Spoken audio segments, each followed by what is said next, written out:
How to install Python on Windows 11. The Python installation process is quite similar when it comes to the Windows 11 and Windows 10. So I'm going to be displaying it to you on how you're going to do it on Windows 10, but on Windows 11, it's going to be the same. So what you're going to do is you're going to come to python.org and you're going to go over to downloads.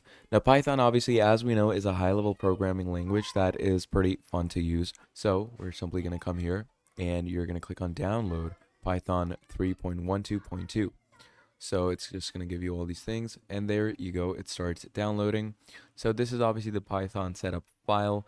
If you want to go ahead and actually download it more in depth, you're going to have to open the setup file. Now, Python, as we know, is a very high level programming language that a lot of people are using nowadays because it's so easy, and the whole world is using it because of its ease of use and quick usage. So once the setup file is done, you're simply going to come here and click on install now. And once you click on install now, I would prefer clicking on install now because it installs it in the best optimized location that is already created in your CPU for Python and for coding relatables.